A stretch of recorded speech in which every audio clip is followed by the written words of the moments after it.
Bonjour à tous et bienvenue sur Passe D, le podcast roman qui te parle de sport. Aujourd'hui, comme pour tous les épisodes, je suis avec Maxime. Maxime, comment vas-tu ? Ça va super et toi ? Ça va nickel, très heureux d'être ici. Est-ce que tu peux m'en dire plus sur l'invité d'aujourd'hui ? Alors aujourd'hui on se retrouve avec Loris, un des deux frères Falquet, et il va nous parler un peu plus sur comment lui et son frère ont révolutionné le ski freeride, la caméra à la main. C'est parfait, t'as tout dit, on se retrouve direct avec l'invité.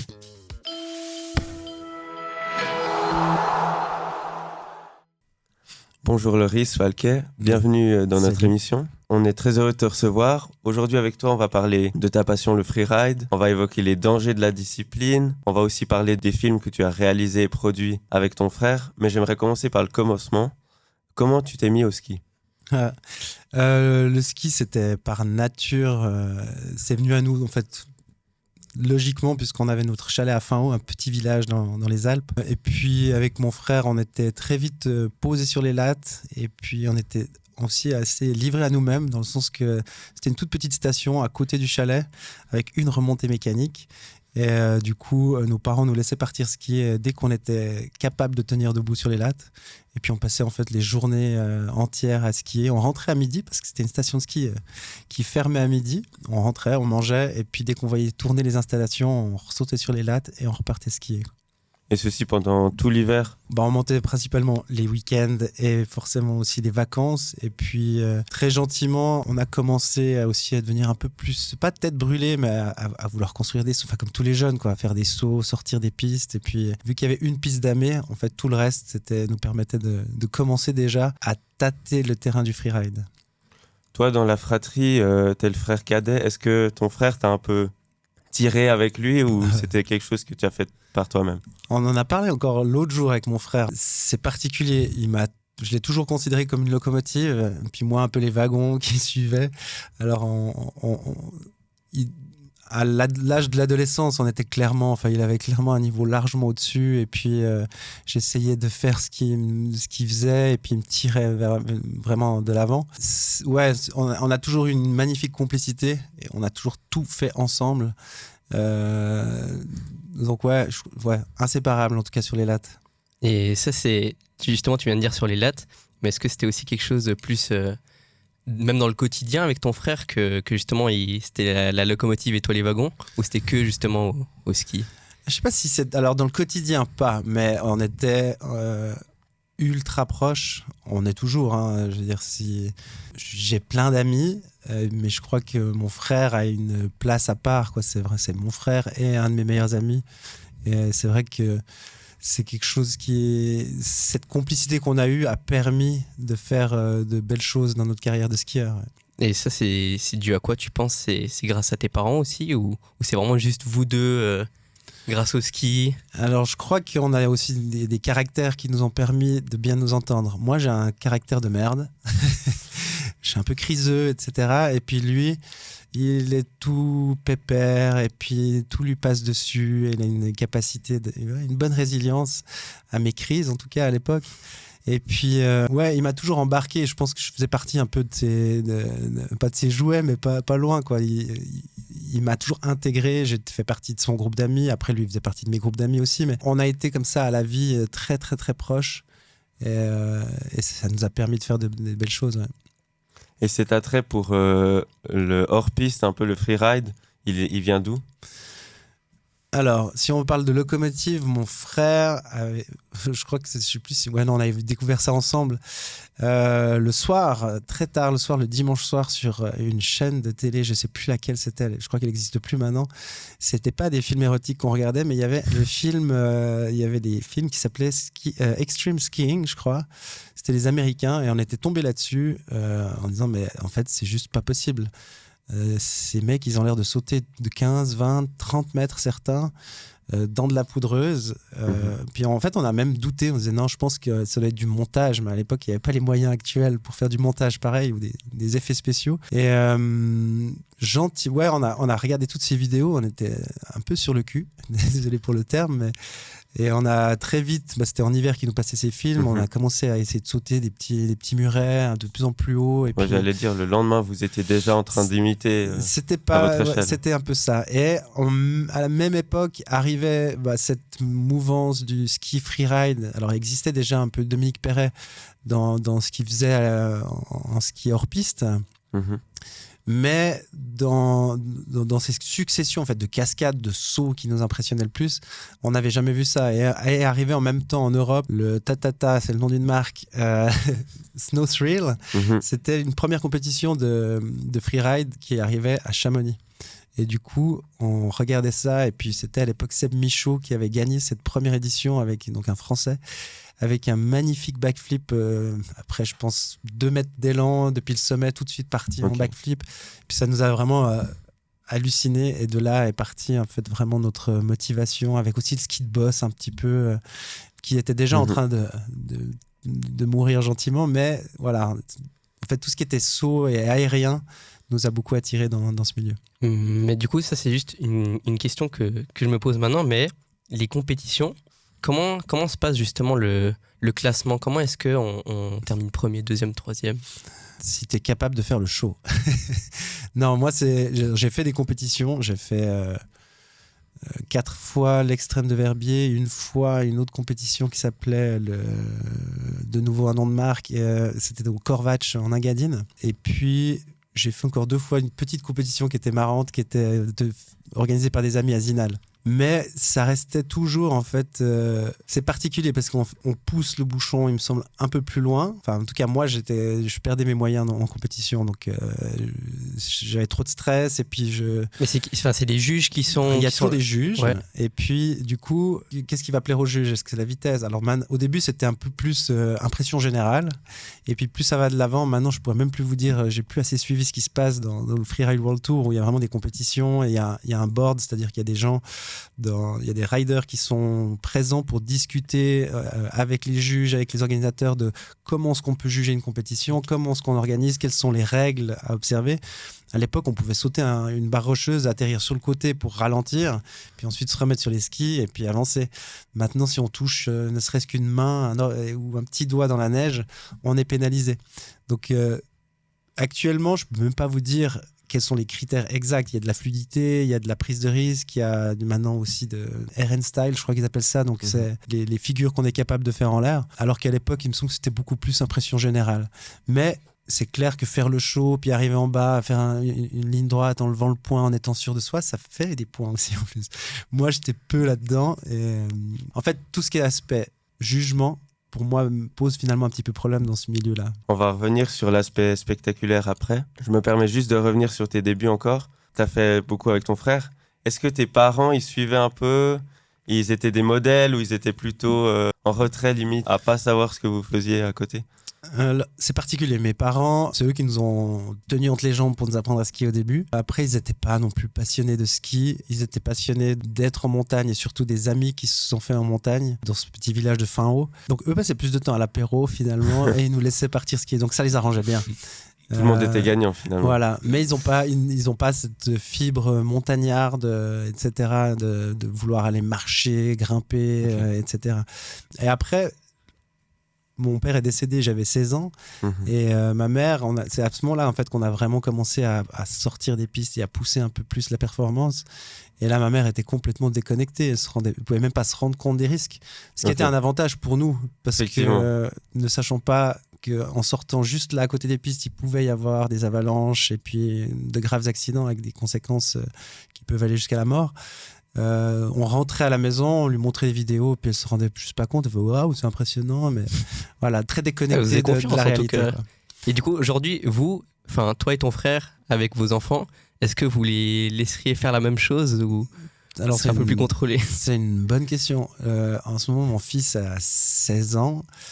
Donc il est à l'âge où tu commences. Voilà, ça fait 2 ans qu'il est vraiment, il sort beaucoup plus des pistes. Pour moi, c'est une chance qu'il a d'avoir déjà au niveau de l'équipement. Ça n'a rien à voir avec ce qu'on avait nous à l'époque. Donc là, j'insiste pour qu'il soit bien équipé, etc. Au niveau des connaissances, il sait que je suis là pour pouvoir un petit peu l'emmener et discuter de tous les risques. Moi, quand il part skier seul avec des amis, je suis un peu stress. Je connais l'effet de groupe avec tout à coup envie de montrer un peu plus. Il suffit qu'il y ait encore peut-être une fille dans le groupe. Il faut vraiment... C'est encore pire. Voilà. Ouais. Mais non, je stresse beaucoup plus. Et puis du coup, je l'appelle à midi quand je sais que normalement il fait une petite pause. Je l'appelle pour être sûr que tout va bien. Mais non, c'est magnifique de le voir. Je discutais aussi, je parle de mon fils. Il y a ma fille, je l'ai parlé l'autre jour avec elle. Je dis pour les week-ends cet hiver, on monte au chalet. Mais bien sûr, on monte tous les week-ends, on va skier tous les week-ends. Donc pour revenir à la question, c'est vraiment... C'est plus stressant de connaître les risques, mais je vais pas les empêcher de sortir des pistes et puis juste éviter qu'ils fassent des grosses bêtises. Après, ils feront des bêtises, c'est sûr, mais C'est clair. Et ils ont aussi envie peut-être de faire du freeride comme toi, tu l'as fait, ou d'apparaître dans des réalisations, ou c'est vraiment ton truc? je sais même pas. En fait, ils sont entourés tous les week-ends, ils skient aussi beaucoup avec Jeremy Yates. Mon frangin qui est quand même beaucoup plus sur les lattes que moi, parce que moi maintenant j'enseigne à côté en tant que maître de sport. Je suis pas sûr que ce soit vrai. En plus, il est vite découragé par moi, qui arrête pas d'être pessimiste au niveau des hivers qui sont de plus en plus courts, pourris et non neigeux. C'est vrai. Et en plus en freeride, vous êtes encore plus dépendant de ça. Voilà. Donc les journées, une bonne journée de ski freeride, ça se compte sur il y a peut-être 5 journées sur une saison. Et puis après, je suis un peu pénible pour avoir vécu des hivers où je pouvais aller skier quand je voulais. C'est normal. Voilà. Mais c'est vrai que sur des week-ends, c'est compliqué. Donc, je crois pas qu'ils ils voient ça comme ça. Et pour l'instant, en tout cas, ce qui est magnifique, c'est de voir qu'ils ont du plaisir à skier. Si tout à coup, ça l'intéresse et puis qu'il sent qu'il aurait le niveau de, je vais pas le décourager, en tout cas, à essayer de faire une carrière là-dedans. Et toi, tu arrives encore à avoir du plaisir à faire du ski normal, si je puis dire, sur la piste, où tu es vraiment attiré par la nature et l'extérieur? Alors, très honnêtement, je ne suis plus du tout intéressé par skier sur la piste. Ok. C'est honnête. Donc, quand les conditions sont vraiment pourries pour sortir, faire de la rando, etc., j'ai beaucoup de peine à me pousser à aller skier en station, d'autant plus que, comme je disais, j'ai plus que les vacances et les week-ends pour y aller, ce qui fait qu'on est dans la foule et puis qu'on arrive en bas, on a garé la voiture, il y a encore 1 heure de fil pour arriver au sommet. Moi, ça me décourage très vite, mais par contre, j'ai retrouvé des sensations j'ai fait pas mal de pots de phoque l'année passée, et puis de me retrouver seul avec un groupe d'amis dans la nature, mon chien en plus maintenant qui nous accompagne, pour aller faire une descente mais magnifique et seule. Il y a un truc voilà. Oui. Là, je suis OK avec ça. Mais la piste, plus difficile. On va passer à la suite maintenant. Tu as déjà parlé un peu de l'aspect spectaculaire du freeride. Vous avez très tôt commencé à produire et à réaliser des films. Comment c'est venu l'idée? En fait, ma mère avait une caméra. À l'époque, une Super 8, mais je crois que nous, on n'a pas tellement utilisé la Super 8. On a vite passé au caméscope avec encore la bonne VHS dedans, puis les mini VHS, je ne sais plus comment ça s'appelait exactement. On lui l'empruntait. Tous les jours, quand on partait skier, je me rappelle même qu'on construisait des champs de boss, puis après on construisait des petits kickers, et puis on se filmait tout le temps, et de là, on a commencé à créer un petit je me rappelle, mon frère faisait du montage encore à l'époque avec deux caméscopes, comment ça s'appelait pour les lecteurs de VHS, quoi. Et puis c'était un qui mettait play, il fallait enregistrer, on coupait on faisait du montage comme ça à l'époque. En fait, on s'est vite passionné à essayer de montrer ce qu'on savait faire à ski. Quand on a voulu passer un petit peu plus, ouvrir la porte, pas du professionnalisme, on dirait, mais vraiment essayer de pouvoir commencer à déjà ne plus payer notre matériel, etc. On a encore commencé à filmer de plus en plus et de plus en plus. Et grâce à un petit montage qu'on avait pu faire, qu'on a envoyé au photographe Yann Chiadi qui habitait Verbier à l'époque. Okay. C'est grâce à ce petit film qu'on a rencontré Guido Perini aussi, qui est venu faire le premier shooting avec nous, qui lui était caméraman et qui accompagnait partout le photographe. Et on a fait notre premier shooting comme ça. Et en fait, mon frère a vraiment, qui lui est un passionné de caméra et de film, et qui est toujours réalisateur maintenant, c'est très bien entendu aussi. Bon, moi aussi, mais lui avait ce point commun avec Guido de passion pour les caméras et l'image, et de fil en aiguille, l'achat de matériel, le développement. Puis en fait, on a vraiment vu que c'est ça qui nous intéressait, c'était de montrer le sport différemment grâce à l'image, quoi. Donc ces deux personnes, elles ont vraiment pris une place importante. Elles vous ont inspiré en quelque sorte? Ou vous étiez déjà dans le processus en fait? Non, on était au tout début, et sans eux, on aurait absolument, je pense qu'on n'aurait pas décollé. Ok. On était quand même. Vous décollez bien à ski, mais Voilà, pas... non, mais pas décollé. Peut-être ça aurait pris plus de temps, mais ça a été un booster énorme. En tout cas, Yanchi qui nous a mis en contact avec des marques. Donc, on avait déjà des petits partenaires où on payait moins cher nos affaires de ski, etc. Mais là, tout à coup, du jour au lendemain, il arrive avec une voiture pleine de matériel. Fait, c'est bon, j'ai parlé de vous. Voilà vos skis, voilà vos habits. Maintenant, par contre, je veux que vous mettiez un casque. Il faut savoir qu'à l'époque, on mettait pas de casque. On a Les mis parents un casque. n'écoutaient pas ça. Non, mais maintenant, ça semble. C'est la personne qui n'a pas de casque qui est vue bizarrement. À l'époque, nous, on était dans les cabines avec nos casques et les gens nous regardaient en disant mais c'est qui, c'est quoi, j'ai jamais vu ça, quoi. Donc là, c'est une bonne chose. Mais du coup, non, il nous a apporté nos premiers partenaires et surtout, il nous a mis en avant dans les médias. À l'époque, il y avait énormément de magazines de ski. Et ces magazines, c'est ça qui nous a permis, grâce à toutes les photos publiées, après le premier shooting qu'on a fait, il y a quasiment toutes les photos qu'il a prises qui ont été publiées dans les magazines. Et après, c'est tout ça qu'on pouvait mettre en avant pour des partenariats. Et c'est grâce à lui qu'on a commencé à imaginer de nouveaux projets, à avoir des sous qui rentraient. Premier pas dans le professionnalisme du ski freeride. Et donc eux, ils étaient déjà les deux dans l'industrie ou c'est un peu grâce à vous qu'ils sont aussi entrés dedans? Alors Yanchi était déjà, il avait fait quelques shootings, il a fait pas mal de shootings déjà avant. Il était lui-même un peu skieur. Il avait aussi les cheveux décolorés quand il était skieur. Je me fais penser à ça. Ok, pas mal. Mais il était banquier à la base. Après, il est parti comme barman à Verbier. Après, il a fait, il a entre guillemets posé, où il a fait aussi quelques images de ski où il était modèle finalement. Et puis après, il s'est dit, ah, mais ça m'intéresse de faire de la photo. Donc, il était dans ce milieu à photographier, à commencer à photographier des gens qui émergeaient. C'était vraiment quasiment le début du gros mouvement freeride. Donc banquier, barman et photographe de ski. Voilà. Pas mal la transition. Et il disait que c'était la chute aux enfers. Moi, je le vois plus comme ça, mais... En tout cas, au niveau liberté, c'est sûr. Ouais. Après, Guido Perini était aussi... Lui, alors, c'était quoi? Il a fait, je sais plus les études qu'il a fait, mais il était parti à Chamonix. Je crois qu'il a fait une saison à faire de la plonge pour pouvoir absolument aller skier. C'était vraiment des gens passionnés qui ont quitté leur milieu et potentiellement aussi leur carrière pour venir absolument par passion vivre du ski, enfin vivre dans une station pour pouvoir skier un maximum, quitte à faire la plonge. Et je crois que lui, il a fait de la plonge à Chamonix avant de venir sur Verbier. Et puis, il est aussi passionné d'images. Il a commencé à filmer avec ses vieilles caméras 16 mm à l'époque. Lui, comme il accompagnait beaucoup Yanchi, donc ils étaient tous les deux avec une connaissance. Il avait déjà rencontré d'autres personnes. Il nous disait, ouais, moi j'ai déjà filmé avec lui. Nous, on avait les yeux grands ouverts à se dire, waouh, il connaît toutes ces stars. Et voilà. Et enfin... Je me permets juste, comment vous les avez rencontrés, enfin comment vous êtes entrés en contact la première fois? On avait rencontré lors d'un vernissage d'une exposition, donc rien à voir, Dominique Perret, et puis on lui avait demandé des conseils sur comment est-ce qu'on pouvait essayer de vivre ou en tout cas commencer à avoir des sponsors. Et il nous avait dit, il faut contacter un photographe, puis il faut être publié dans les magazines. Moi, on n'avait aucune idée de tout ça. Donc, ce qui compte, c'est la photo. Le film, vous verrez, pour l'instant, il n'y a rien. Il n'y avait pas les moyens actuels. Donc, la photo, il faut être publié dans les magazines.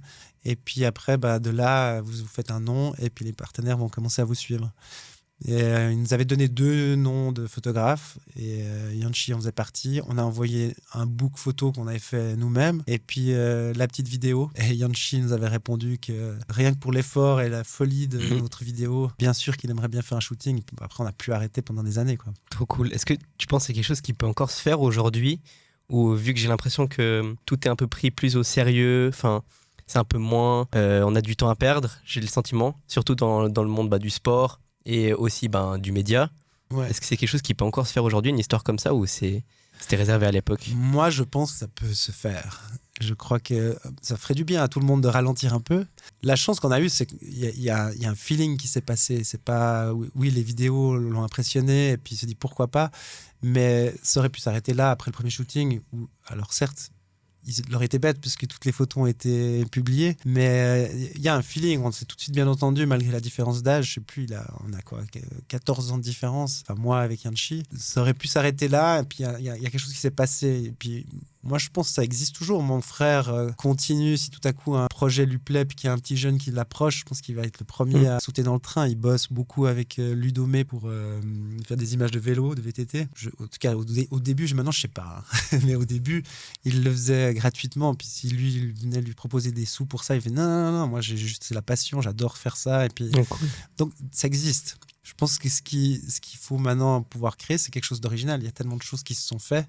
Comment est-ce qu'on peut un peu sortir du lot et pas remontrer les mêmes performances, et refaire les mêmes recettes qu'on a déjà vues 1000 fois. Donc on comprend qu'il y avait beaucoup de passion là derrière. Est-ce qu'il y avait aussi déjà la volonté d'en vivre finalement? Pour ma part, j'y croyais pas trop. Ok.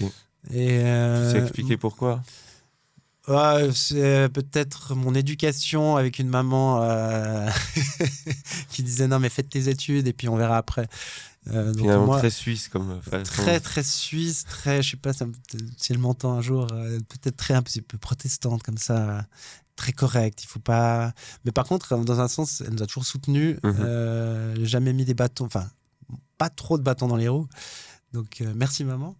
Mais moi j'avais plutôt cet aspect on allait s'amuser et tout. Et c'est en fait au moment où on a commencé à avoir des partenaires, ne plus payer son matériel, puis recevoir même trop de matériel qu'on pouvait quasiment le revendre tellement on disait mais en fait c'est quoi? On se rend compte que gentiment on peut faire des sous et on peut devenir professionnel. Mon frère avait lui terminé son école professionnelle, il était au CEPV à Vevey en tant que décorateur.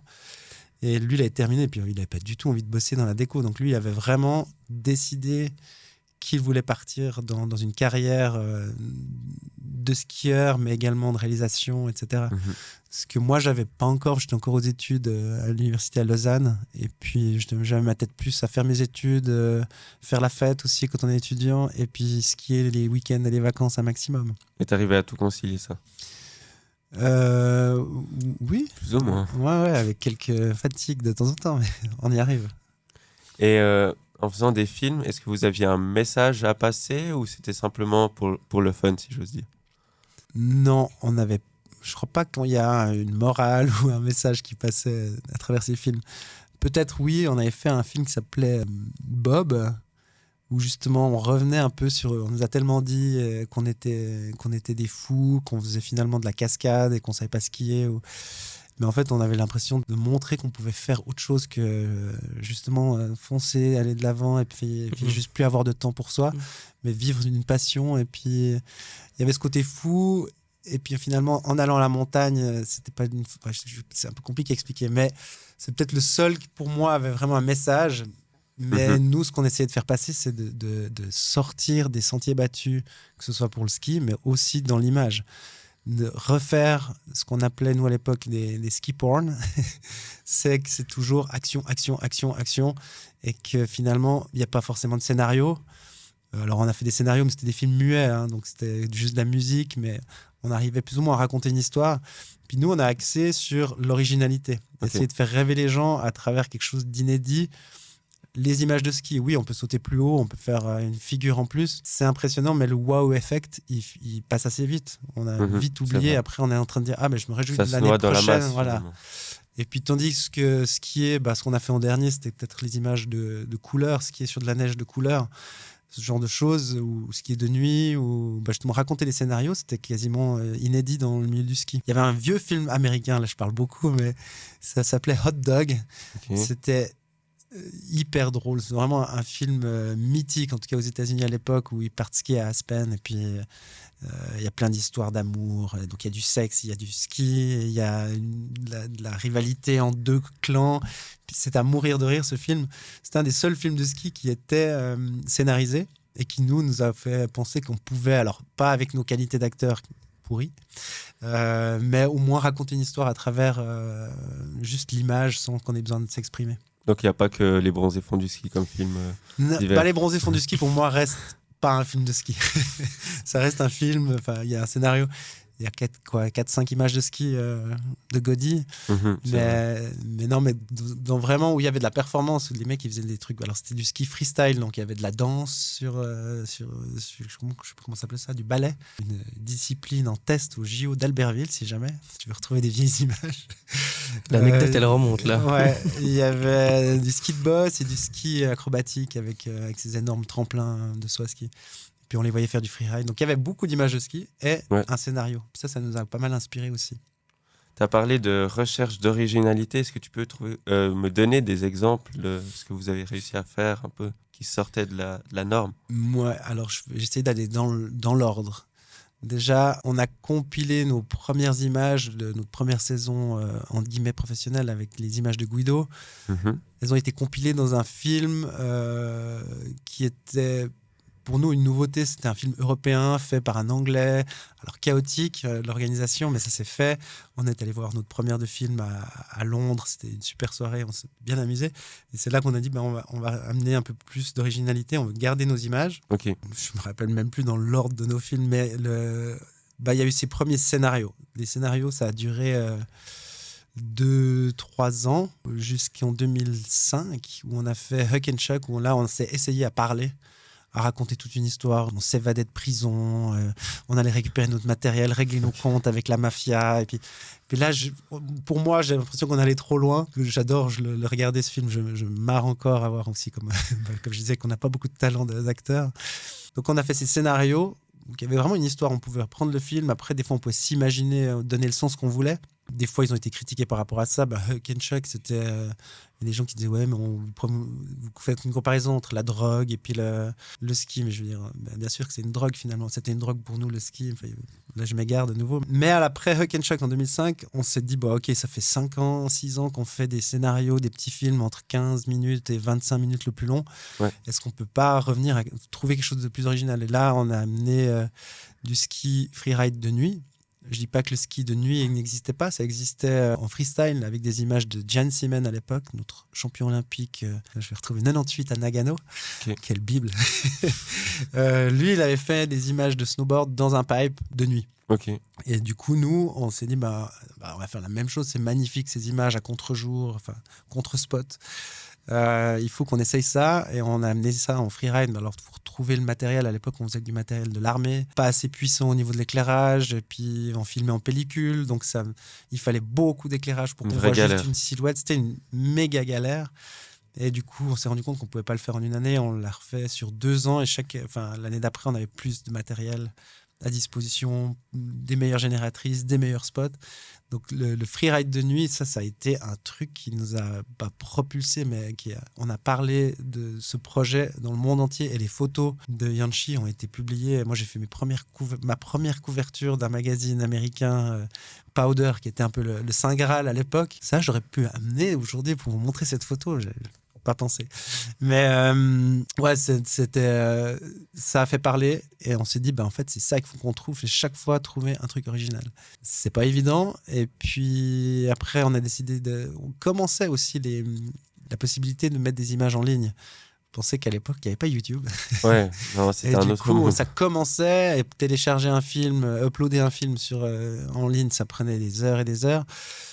Mais on a commencé aussi à faire des petits clips pour accompagner un tournage qu'on avait fait en 2008. Et puis après est venue cette idée de voyager en Europe. Ça, c'était pas ultra original, mais le truc le plus original qu'on ait fait, et là aussi ça a fait beaucoup parler, c'était de colorer la neige. Alors ça a parlé parce que ce qui est autre chose que du blanc, c'est bizarre. Oui. Puis on en a aussi parlé en disant vous êtes des pollueurs, vous nous avez pourri notre montagne. Alors on a pourri la montagne, je l'admets, au niveau esthétique, visuel, ouais. Mais on a utilisé que des colorants naturels, c'est des ocres de France qu'on avait répandus sur la neige.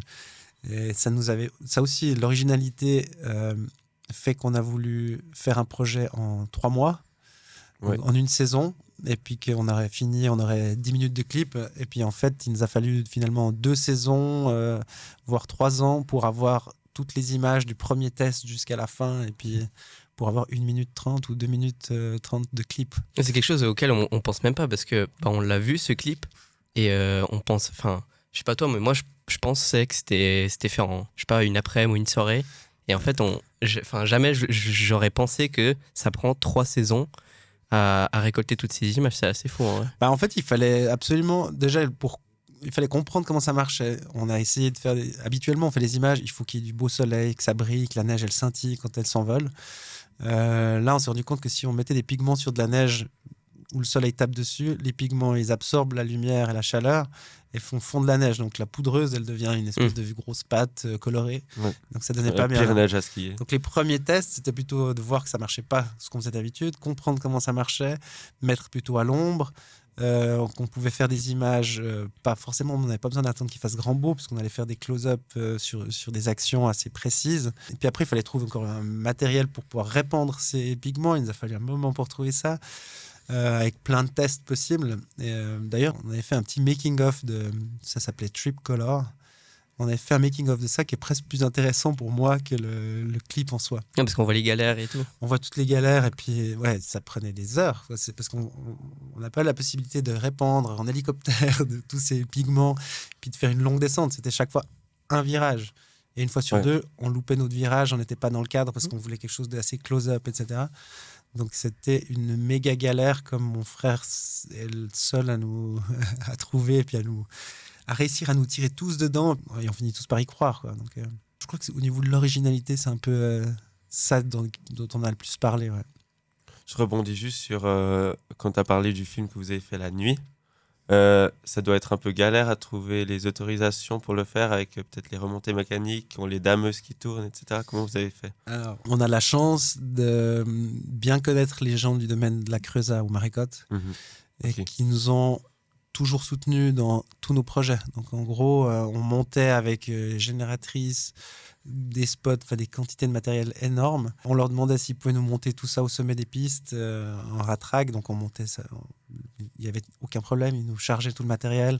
Ils nous ont même des fois fait des chemins d'accès pour pouvoir être plus proches et pas trimballer tout ce matériel en poudreuse. Donc après, ils vous ont bien aidé. Ils nous ont hyper aidé, puis on n'a honnêtement jamais demandé d'autorisation pour aller éclairer la montagne de nuit, quoi. C'était, je pense, je suis même pas sûr que ce soit nécessaire. En tout cas, si on l'a fait, puis qu'il aurait fallu, tant pis, c'est fait. Après, on a passé par, c'était moins galère quand on a fait tout un film pour O'Neill à l'époque, pas j'ai dit une marque, pour notre gros partenaire à l'époque. On a fait un film pour notre gros partenaire de l'époque. Donc, c'était tout le film promotionnel de cette marque. Et ils nous ont demandé de faire un film de nuit. Et là, on s'est rendu compte qu'avec le budget conséquent qu'ils nous mettaient à disposition, ça simplifiait tellement les choses. On était un hélicoptère qui prend un panier avec les génératrices, les spots, qui posait ça au sommet, qui allait chercher un autre panier pour amener autre chose ailleurs. Puis c'était réglé en 2 jours de préparatifs, c'était fait. Alors que nous, on se trimballait tout notre matériel à l'époque. Et du coup, le processus complet de l'idée du film jusqu'à sa réalisation, toi, tu faisais quoi un peu là-dedans et comment vous travaillez? Alors, mon frère venait régulièrement avec des idées. C'est lui le... Ouais. Et plus je les trouvais irréalisables, plus ça le confortait dans c'était l'idée à faire. Voilà. Ça, c'était un peu, j'ai l'impression que c'était son... Il attendait de voir ma réaction. Je disais, non, oublie, ça va être lourd, ça va être... Oh non, j'ai pas envie. Puis du coup, ok, on va faire cette idée-là. Et ça, c'était un peu... Donc, les idées venaient souvent de lui. Moi, j'arrivais avec quelques idées. J'ai l'impression qu'il me remballait toujours en disant, non, mais nul. Voilà. Un grand frère. Petite frustration. Voilà. Ça, il a joué son rôle de grand frère. Apprendre à frustrer le petit. Et puis après, une fois qu'on était OK, on part, on a fait nos premiers tests, puis on se rend compte que c'est réalisable et puis que les premiers résultats sont plutôt bons. On arrivait à motiver l'équipe de tournage, les photographes, caméramans, et puis on partait tête baissée ou tête dans le guidon sur ces projets. Et moi, mon rôle était vraiment plus organisationnel.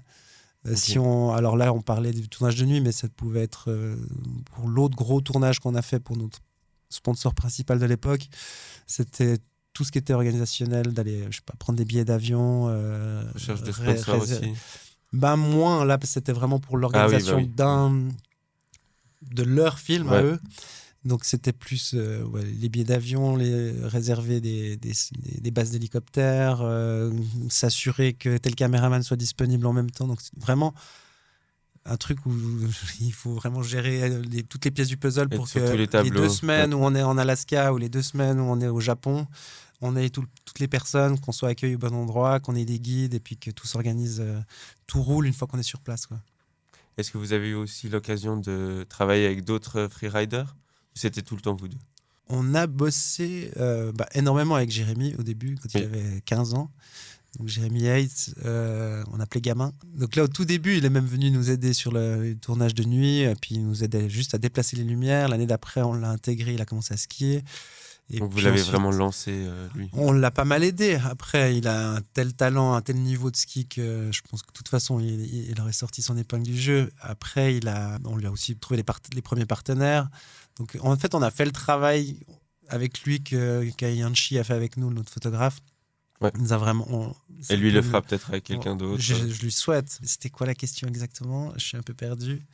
C'était est-ce que tu as travaillé avec d'autres freeriders Ouais, on a bossé un peu avec Philippe Meyer, qui est basé sur Verbier. C'était rigolo, on a commencé plus ou moins en même temps. En fait, on s'était rencontrés avant même qu'on ait nos premiers vraiment partenaires, sponsors.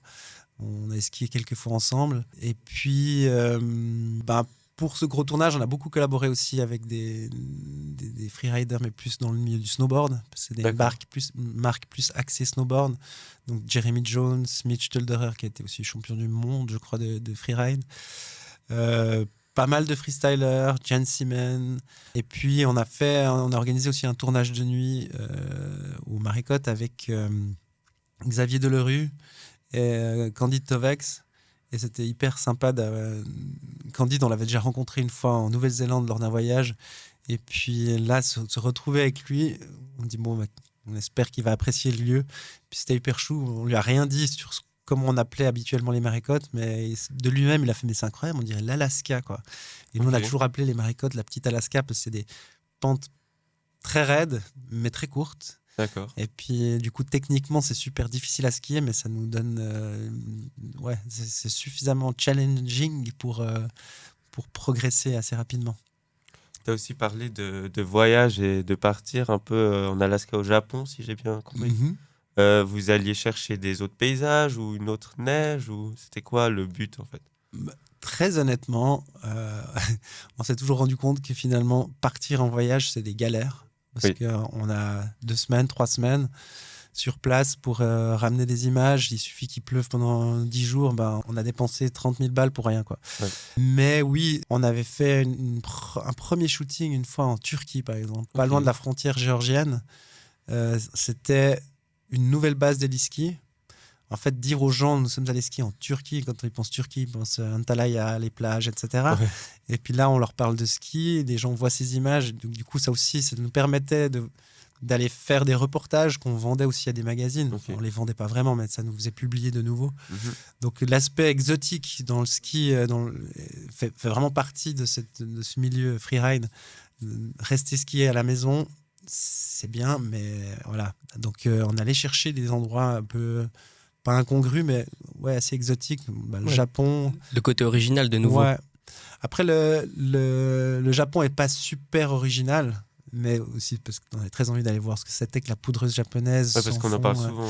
On en parle beaucoup. La meilleure neige du monde, qu'est-ce que tu en penses? Quand on y était, ce n'était pas le cas. En fait, il neigeait et directement derrière, il y avait du vent. Donc, vent et neige ne font pas bon ménage. Non, c'était pas extraordinaire. Après, la culture est tellement différente là-bas que c'était très intéressant. Mais pour moi, les voyages qui m'ont marqué restent la Turquie, la Géorgie, où là, on était plus en ski de rando. On a très peu skié. On a fait beaucoup de montées pour pas grand-chose. Il y a même des installations là-bas où c'est vraiment... Il y a des installations, mais nous, on est partis en 4x4 à 2800 mètres d'altitude. Je crois que c'était dans un village, je ne me rappelle plus le nom. Mestia, ça, je crois que c'est là où il y a la station. Bref, c'est un des villages d'Europe qui est habité à l'année, qui est le plus haut d'Europe, je crois. Okay. Et puis de là, on partait en rando faire 2-3 images. Mais non, ça fait partie de l'exotisme du ski, de pouvoir dire je suis allé skier là, là et là. Tu as d'autres moments à retenir ou c'est vraiment le highlight, si j'ose dire, de ta carrière de producteur, réalisateur Moi, je crois que j'ai pas de highlights de voyage. Ok. Je crois que mes highlights, c'était de pouvoir terminer un film et de pouvoir le partager. Parce que, comme je disais, on pouvait très peu mettre en ligne. Nous, nos films, ils étaient réservés au festival de films de montagne ou d'exploits, etc. Donc, on était content quand nos films étaient sélectionnés, ce qui était le cas. Ils ont été sélectionnés dans plein de festivals. Mais au moment où on pouvait le partager, donc chaque année, on organisait une première de film. On l'a fait que pour tous nos films. On réservait un cinéma, si possible avec une grande salle pour faire un apéritif. C'était entrée gratuite. Ça Ok. nous faisait, du coup, on arrivait à faire de la promo en radio, à la télévision, etc. C'est quoi comme genre de public qui vient voir ces films? De tout. Ok. On avait vraiment un public d'enfants qui venaient nous voir, qui maintenant sont des adultes.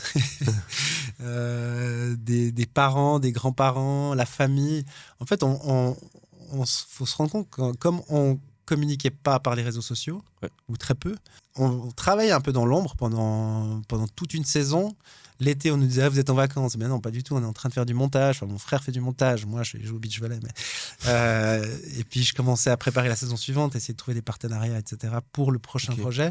Et on préparait la première de notre film. Et en fait, ça nous permettait de montrer aux gens, au mois de novembre ou décembre, tout ce qu'on avait fait pendant cette saison. Puis c'était comme à chaque fois des soirées extraordinaires de pouvoir partager avec nos amis, la famille, notre travail, quoi. Mais je pense que le sentiment d'accomplissement, il doit être vraiment extraordinaire.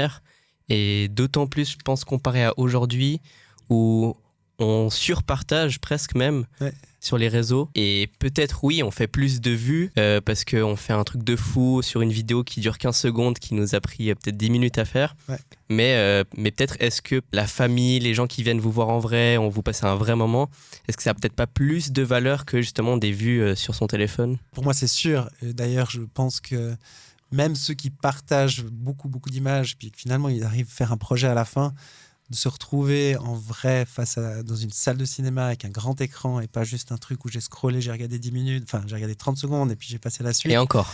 Et encore 30 secondes, c'est très long comme attention.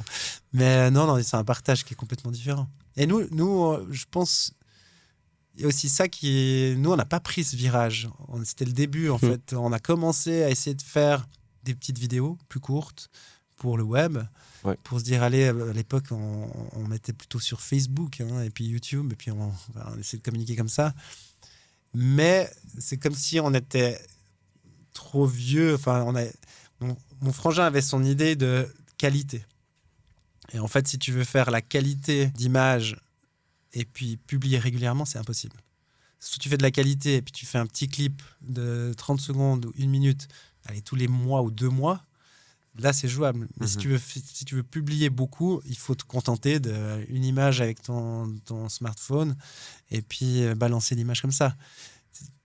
La façon de faire, de travailler, en plus, on travaillait beaucoup encore en pellicule, développer les images, etc., numériser, faire un montage, puis le mettre en ligne. Donc, on travaille sur la qualité. C'est ingérable de faire du contenu régulier comme on le fait actuellement. En plus, il me semble que ton frère, une de ses vidéos les plus vues en ligne, c'est il a simplement la perche et il descend une descente et ça fait des millions de vues. Donc, ça l'a bien dégoûté. Ouais, je pense. C'est vrai que des mois de travail pour une saison pour faire, je crois que nos meilleurs clips avaient fait 30, 40 000 vues. Je ne sais même pas exactement. Je crois que la couleur a fait beaucoup de vues. Je ne peux même pas te dire combien. Ouais, ça dépend tout aussi si c'est reposté par d'autres personnes. Et puis, des fois, des grosses marques qui repostent aussi. Mais lui, effectivement, un après-midi, il part skier un revers qu'on appelle le revers Federer. Okay. C'est très raide. Et puis, on l'avait fait plusieurs fois. Là, un après-midi, il est seul. Il monte avec sa GoPro, perché au sommet de avec un système d'attache qui était original aussi, mais un sac à dos avec une perche qui montait 2 mètres au-dessus de sa tête, la GoPro posée dessus, donc la petite caméra. Et puis, il fait une descente, donc c'est juste l'accès qui était intéressant aussi dans l'image.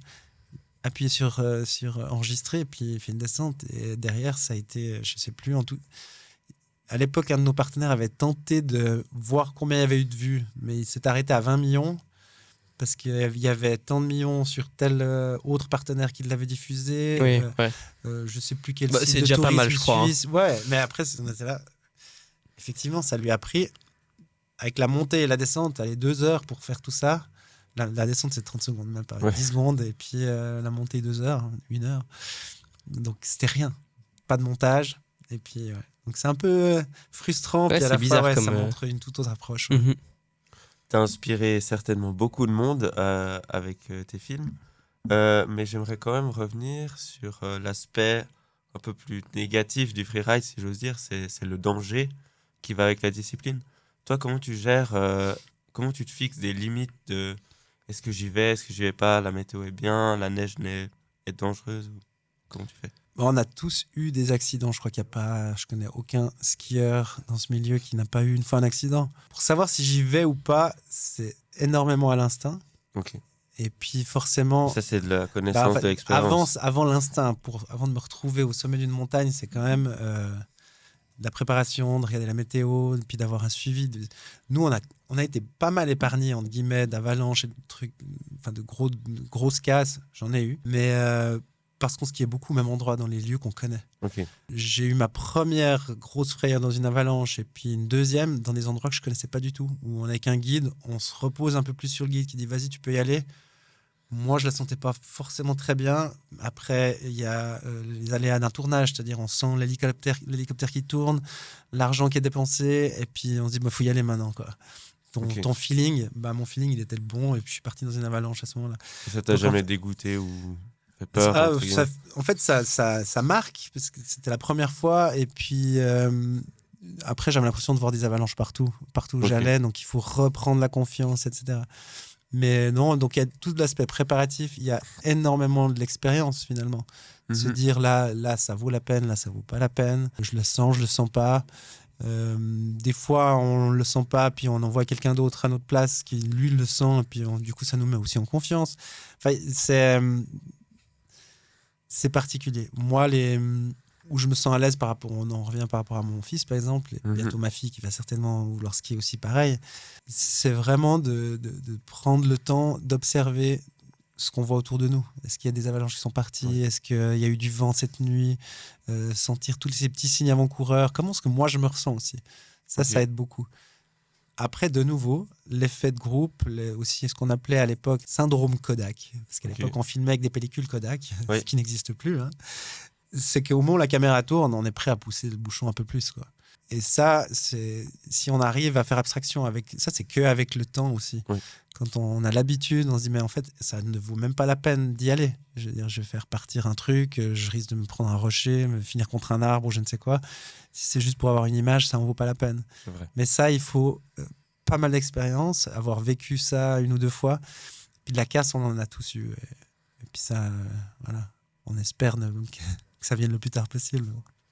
Et du coup, pour les jeunes qui voudraient se lancer là-dedans, qui n'ont pas forcément les connaissances, qu'est-ce que tu leur conseillerais? Il y a des cours à suivre où il faut vraiment beaucoup pratiquer. Alors là, je suis plus trop à la page de ce qui existe actuellement. Il y a dans pas mal de stations de ski, en tout cas, il y a des guides qui organisent de la prévention. Puis c'est pas forcément apprendre à aller skier en poudreuse et puis observer les signes de dangerosité ou pas. C'est déjà juste savoir utiliser son matériel.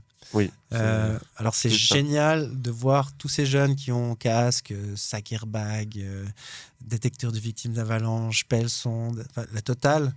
Et puis, mais potentiellement ils savent pas l'utiliser. Donc ça, déjà juste s'entraîner devant chez soi, ça c'est un truc qui est hyper important. De pouvoir voir aussi comment réagir rapidement en cas d'avalanche. Ça, c'est tous des cours qui existent, qu'on peut trouver en ligne, ou je pense, si on est, entre guillemets, affilié à une station de ski où on aime bien aller, je suis sûr qu'en allant voir à l'office du tourisme, on peut vous aiguiller sur à quel moment il y a un cours qui est donné. Après, je sais qu'en parallèle au Freeride World Tour, ils organisaient beaucoup de séances de prévention. Donc, en fait, c'est tout des choses qui n'existaient pas quand nous, on a commencé. Et maintenant, en fait, dire « Ah, mais je savais pas, il y a personne qui m'a appris quoi que ce soit », c'est plus une excuse. On peut, pour chaque jeune est capable de pouvoir trouver ou si c'est pas le jeune qui va le faire, au moins les parents. Oui, c'est souvent eux peut-être les parents qui peuvent dire sont le plus ok, prudents. je te paye ta nouvelle paire de skis l'année prochaine si tu participes à tel ou tel cours. Et puis c'est hyper intéressant, hein. D'autant plus on a beau être bien préparé, le jour où il y a un accident qui arrive, ça change la donne. On perd tous nos moyens et puis donc hyper important d'être bien préparé et il y a de quoi se préparer maintenant. Mais surtout, je pense que c'est intéressant d'en parler parce que c'est quelque chose qu'on voit pas quand on regarde par exemple des documentaires sur le freeride ou tout simplement des vidéos comme ton frère en a publié qui font des millions de vues. En fait, les gens, ils voient le moment de l'action, ils voient celui qui descend de la pente, mais justement, ils voient pas tout ce qui est en amont, la préparation et tout. Donc, je pense que c'est aussi là où il y a un peu cet aspect ah, mais ils sont fous de faire ça, mais en fait, on voit justement pas toute la préparation d'avant, ce qui est intéressant. Oui, et les gens sous-estiment. Après, nous, on a vécu, on avait organisé des stages pour des jeunes de 13 à 18 ans. On a eu quelques plus vieux qui étaient aussi intéressés. Moi, je veux venir. Où on a fait sur un format de 2 jours, on faisait des ateliers. Il y avait atelier avalanche, utilisation d'un DVA, etc. Et puis, faire quelques couloirs. Et le dernier jour, on finissait avec une descente où on leur laissait... Enfin, ils avaient eu une face à skier. Et ce qui était hyper intéressant, c'est que quand on nous disait qu'on donnait un très mauvais exemple aux jeunes, là, on avait des jeunes qui étaient passionnés, qui skiaient beaucoup, quand même à un relativement bon niveau. Et puis, depuis en bas, ils étaient bons. Alors, donc, c'est des phases qu'on avait skiées, notamment de nuit. Et puis, qu'on connaissait par cœur. On disait, là, tu peux passer, là, tu peux aller, là, etc.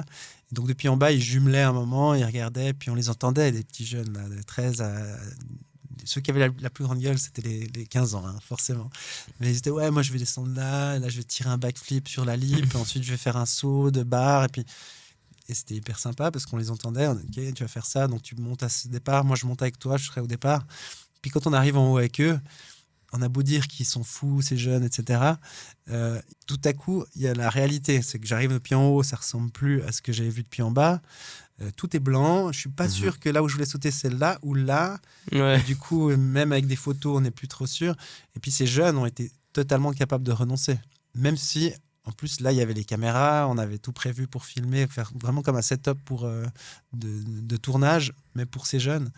Et c'était hyper intéressant de voir que malgré le fait qu'il y avait des caméras, qu'il y avait peut-être Jérémy et les frères Falquet à impressionner, en fait, c'est la plupart, quand ils étaient plus sûrs d'eux, ils sont revenus en arrière, puis ils ont skié tranquillement la pente. Et voilà, on peut leur faire confiance aussi. Puis même vous les avez... Enfin, vous êtes honnête avec eux. Si vous la sentez pas pour eux, vous êtes prêt à le dire. Alors, là, on les aurait laissés un petit peu aller au casse-pipe. Ils risquaient pas grand-chose. C'était des phases qu'on avait choisies où on se dit ils pourraient quasiment tomber depuis le sommet, rouler jusqu'en bas. Ils seraient toujours là. Il y aurait quelques égratignures. On n'allait pas les envoyer dans un truc trop dangereux non plus. Est-ce que tu as vraiment dans tes films la volonté de mettre en garde ou c'est allez-y, amusez-vous? Alors, ni l'un ni l'autre. J'en ai absolument rien à battre de mettre en garde les gens dans mes films.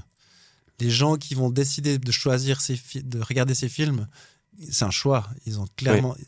En plus, à l'époque, c'était tellement de niche qu'il fallait vouloir aller dans un festival de films pour regarder ce film. C'était pas un clic, puis je le voyais. Ouais. Donc, on n'a jamais fait... En plus, on nous a pas reproché, on nous a même approché pour dire est-ce que vous ne pourriez pas faire de la prévention? Okay. Et moi, j'avais de la peine avec ce business de la prévention qui est en train de se mettre sur pied et qui existe encore. Hein. Il y a du business qui se fait. Est-ce que les intentions sont bonnes ou pas? Ça, c'est à vous de juger. Mais c'est quand même très intéressant et heureusement que ça existe. Mais moi, il y a une époque où c'était un peu un business. Il fallait, si je fais de la prévention, si je mets un peu de prévention dans mon film, l'État du Valais, vous me donnez 30 000 francs. Ou ça, puis je peux récupérer Puis du coup, les gens commençaient à mettre au milieu d'un film de ski où il y avait de la performance, des beaux paysages, des voyages. Tout à coup, alors on n'oublie pas de mettre notre pelle dans le sac. Je veux dire, normalement, toute personne suffisamment consciente pour skier en freeride doit le savoir, d'avoir fait ses recherches en amont, etc. Donc il y a un moment, moi, c'était juste, c'est pour récupérer des sous, et nous, on n'a jamais voulu rentrer dans ce rôle-là. Après, j'ai jamais voulu non plus encourager les gens à aller faire la même chose que moi. Même au contraire, ça m'aurait presque... pas frustré, mais il y a un truc où je dis mais oh mince, j'ai montré ça l'année d'après, il y a ce qui s'est passé quand même, c'est qu'il y a une mouvance où il y a tellement de jeunes qui sont venus faire ce que nous on faisait à l'époque qui semblait être hors norme, c'est devenu gentiment la norme. Si vous alliez skier à Verbier à l'époque, quand j'ai commencé, ça fait vieux con de dire ça, mais j'aime bien. En 98, 99, quand on a fait notre première saison là-haut, on pouvait arriver 10 jours après les chutes de neige. S'il avait fait assez froid, il y avait encore des choses à faire. Ok. Après, tout était tracé. Puis après, nous, on arrivait quand même à aller chercher des barres rocheuses ou des couloirs qui finissaient sur des barres rocheuses. On était obligé de sauter. Il n'y a personne qui y allait. On pouvait y aller des jours après. Il y a encore ça à faire, il y a encore ça. Maintenant, même ces trucs-là sont faits. Donc, en fait, je ne cherchais pas non plus à promouvoir d'aller prendre des risques. Mais les gens ont été attirés par ça. Je ne suis pas sûr que c'est moi qui ai fait ou mon frère ou les freeriders de l'époque qui ont fait que je prenais plus de risques. Je pense que c'est un besoin qu'on a de se sentir vivant et puis d'aller prendre du risque. Donc, j'ai ni l'un ni l'autre à vouloir promouvoir la prise de risque ou promouvoir la sécurité dans mes films, dans nos films, mais plus promouvoir le dépassement de soi et puis l'originalité et puis de sortir de chez soi, quoi. Ça plus, ouais.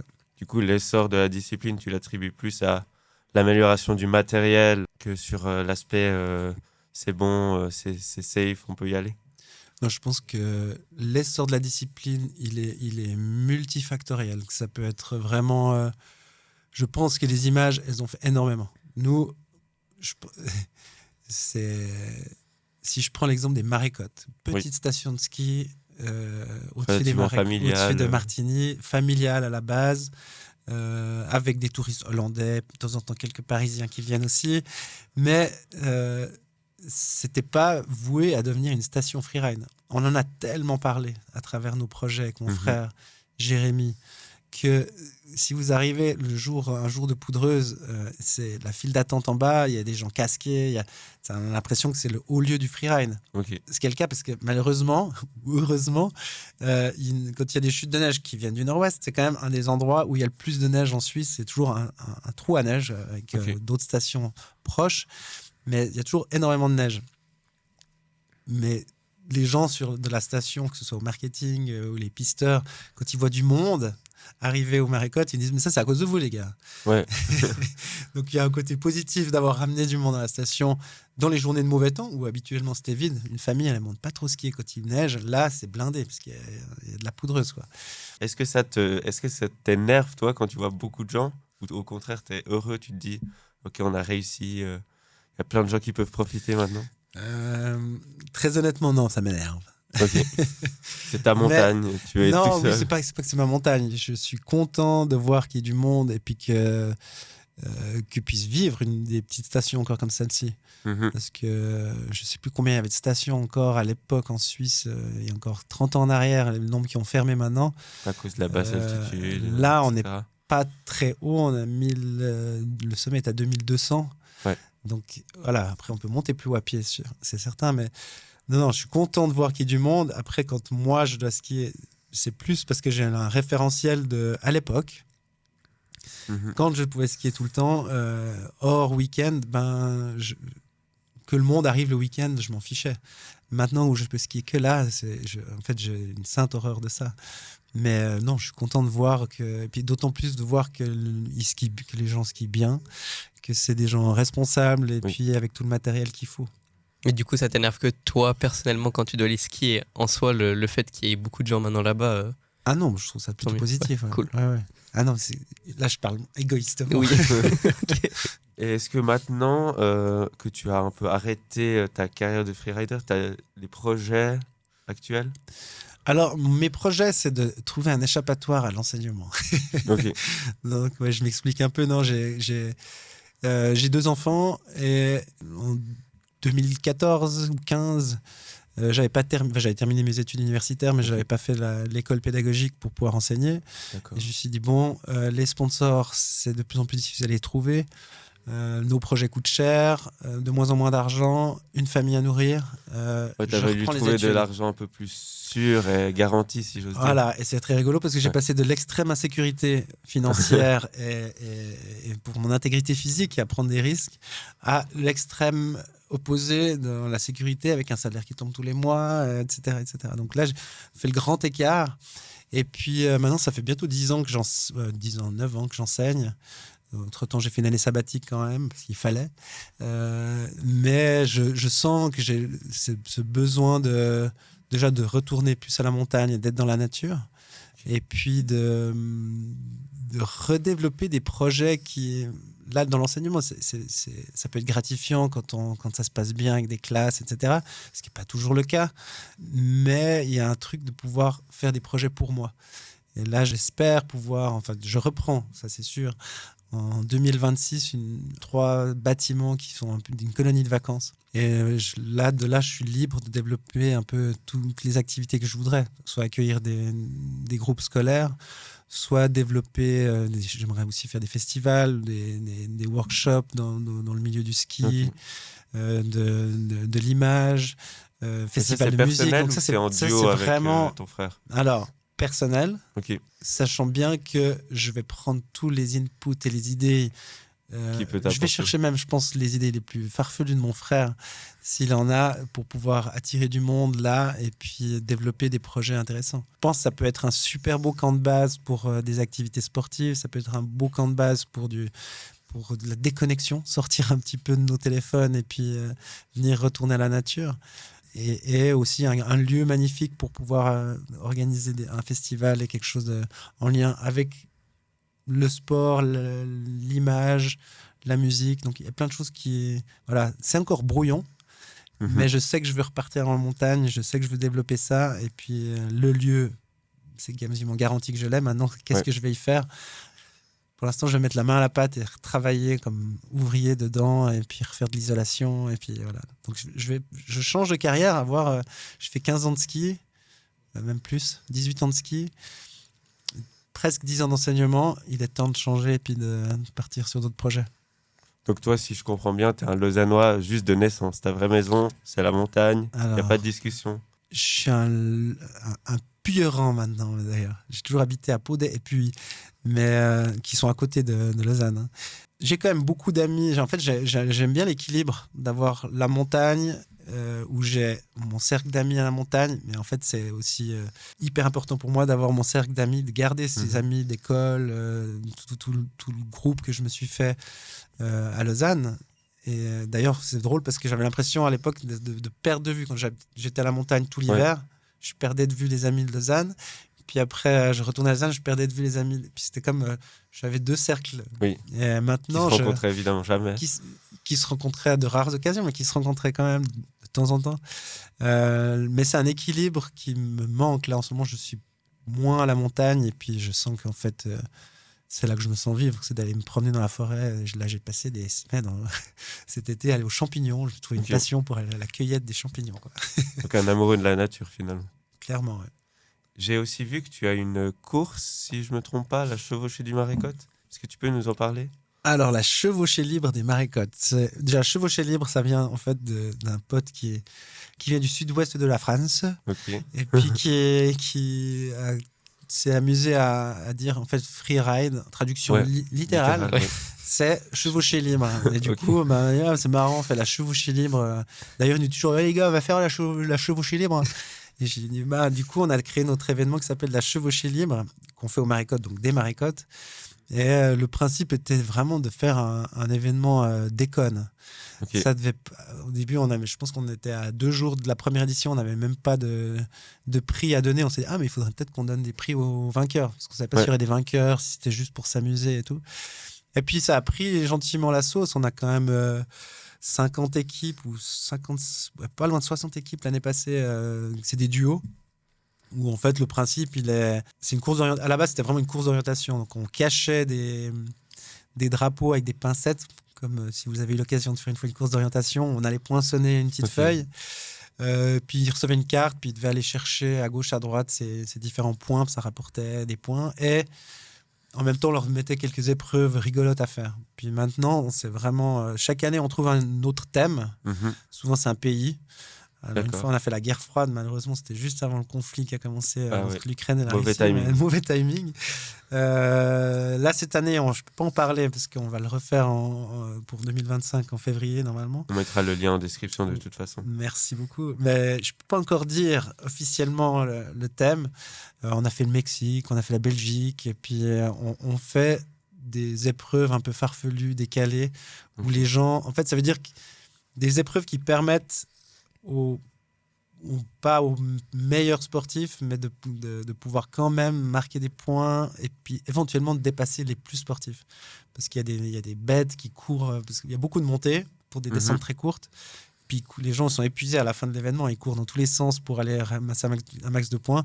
Il y a ceux qui assez rapidement abandonnent et puis s'arrêtent au bar et puis passent un bon moment avec nous. Et puis, il y a ceux qui sont un peu entre deux, qui arrivent à grappiller des points grâce à des épreuves vraiment déjantées, farfelues, tout ce qu'on veut, quoi. Donc ça, c'est à pied ou à ski? Alors, au début, c'était ski. Enfin, c'est ski à la base, mais tous les accès, si on veut, tous les drapeaux où il y a des poinçons, ils sont tous placés sur des arêtes. Donc, il faut, depuis le sommet du domaine skiable, on doit monter à pied dans des couloirs, etc., pour aller atteindre ces drapeaux, poinçonner, remettre les skis et redescendre à ski. Donc, il y a beaucoup de marches, des courts descentes à ski pour aller valider les points, etc. Et à l'époque, c'était interdit au pot de phoque. Okay. Parce qu'on ne voulait pas qu'on ait que des cols en pipette qui viennent avec donc, des champions de ski alpinisme qui viennent avec... on ne voulait pas que des gens soient tous en pipette et en collant surtout. Plus qu'en pipette. Quoi. Dernière question avant de terminer. Si les gens veulent te suivre, est-ce que tu as des réseaux? Alors, tu as des actualités? J'avoue que je suis de la vieille génération. Non, j'ai encore, moi, un Facebook. Je ne sais pas si vous savez ce que c'est, Facebook. Facebook, donc c'est mon nom, Loris Falquet. On a sur Facebook, on a la Chevauchée Libre aussi, qui est un groupe. Okay. Sur Instagram aussi. Un site peut-être? Non, on a les sites internet, vraiment, on ne voit plus trop l'intérêt maintenant. Parce que là, c'est vraiment pour mettre quelques images et puis annoncer l'inscription en ligne. Les inscriptions, elles se font en ligne, mais malheureusement encore par Facebook, je crois. Il y a peut-être d'autres moyens. Mais pour l'instant, c'est encore... De toute façon, il n'y a pas d'inscription en ce moment ouverte. Okay. Moi, il va falloir que je me bouge un petit peu au niveau Instagram. J'ai un compte Instagram, mais je n'ai pas grand-chose. Mon frangin a découvert ça sur le tard. Et puis, lui, il poste beaucoup. Moi, j'ai de la peine à m'y mettre. Mais j'ai un Instagram, je crois que c'est Loris Falquet, un truc comme ça. Même pas sûr du nom? Non. Okay. Bon, c'est pas grave. On mettra ça. Et vos films, on peut les retrouver quelque part?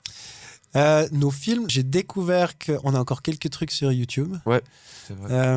Notamment le film avec les couleurs, si je me trompe pas. Après, il y a beaucoup plus. J'aurais dû regarder ça un peu avant. J'ai beaucoup plus de films qui sont sur Vimeo, qui à l'époque offraient une meilleure qualité. Maintenant, ça s'est largement dépassé, mais puis ça nous permettait aussi de travailler, de pouvoir distribuer nos images comme ça. Mais c'est une chaîne, alors du coup, je pense qu'elle s'appelle Huck and Chuck. Donc, en cherchant un peu, il faut chercher un moment. On mettra tout ce qu'il y a à voir en description de toute façon. Je te remercie beaucoup d'avoir participé merci à toi, notre merci émission. À vous, c'était cool. Pour les autres athlètes qui voudraient participer, vous pouvez nous écrire. Le mail, il est aussi dans la description. N'hésitez pas à vous abonner et à liker la vidéo, ça nous aide beaucoup. N'hésitez pas également à nous suivre sur Instagram et TikTok où vous pourrez retrouver notre actualité.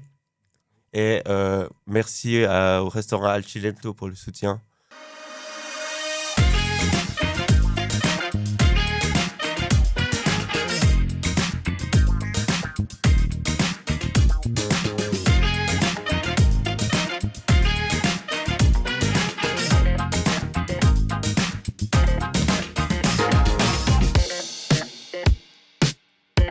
Déjà, alors il y a les vélos de route qu'on voit couramment sur le Tour de France, par exemple. Ça, c'est un vélo de course, mais standard. Et après, on a les vélos de chrono. Donc, c'est des vélos pour la vitesse. Parce que moi, j'avais jamais connu le niveau amateur. avant de ça, vu que j'étais directement chez les pros. Direct passé. Ce qui est difficile en cyclocross, c'est que par exemple, parfois on va avoir de la boue, on peut aussi avoir du sable, le terrain il peut changer. Il se demande une grosse technique quand même sur le vélo parce que tu peux facilement tomber, du coup, vu si c'est mouillé ou si t'as pas les bons pneus. Ouais. C'est vraiment une discipline qui est vraiment très technique et il faut vraiment des années pour je dirais, l'apprivoiser. C'est difficile pour trouver des sponsors parce que les grosses équipes masculines elles prennent beaucoup de place. C'était 420e mondial l'année passée et là je suis passé 120e mondial. Donc mon but c'est de rentrer dans le top 100. Et c'est possible quand même qu'ils annulent la course parce que la météo elle est trop défavorable. En cyclocross, je pense qu'ils peuvent annuler, mais il faudrait qu'ils fassent vraiment. Ça t'est jamais arrivé quoi? Non. Bon, ça fait que 2 ans que j'en fais. Je pense qu'en cyclocross, vas-y. Hein. Ok, sympa.